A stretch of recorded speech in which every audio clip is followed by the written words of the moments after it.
force est de constater que l'ONU n'a jamais autant déçu, notamment en raison de son incapacité à arrêter les conflits meurtriers qui continuent à faire rage dans plusieurs parties du monde.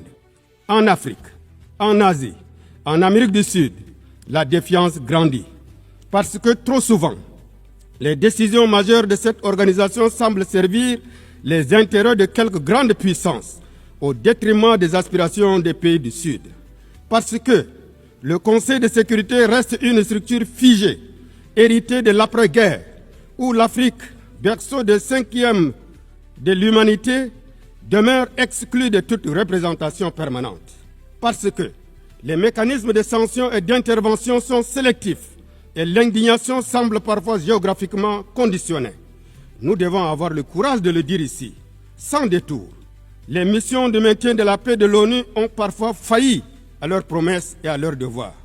Que ce soit en Haïti, en République centrafricaine, en République démocratique du Congo ou encore au Mali, les casques bleus ont été, dans certains cas, accusés d'inaction, voire de comportements contraires aux principes de l'organisation qui l'incarne. Comment comprendre qu'au lieu de protéger, certains aient été complices de violations? Comment expliquer qu'après des décennies de présence, des conflits persistent et même s'aggravent? Ces échecs, parfois tragiques, érodent la légitimité de l'ONU sur le terrain et dans les cœurs. Il est impératif que les opérations de maintien de la paix soient réformées en profondeur, évaluées de façon transparente et recentrées sur leur mission fondamentale, protéger les populations civiles.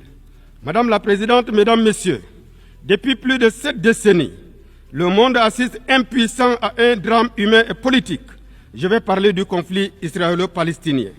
La situation à Gaza marquée par des bombardements indiscriminés, des morts de civils par milliers et la destruction systématique d'infrastructures vitales constitue un échec collectif de la communauté internationale. Il ne s'agit plus d'un conflit, il s'agit d'un scandale humanitaire et un défi moral sans précédent.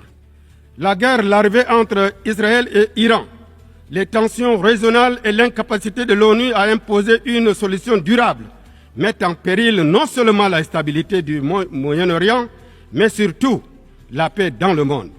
Tant que la justice n'aura pas triomphé à Jérusalem et à Gaza, il n'y aura pas la paix de conscience ici à New York. Tant que le droit international sera bafoué en Palestine, il sera affaibli partout ailleurs. Nous appelons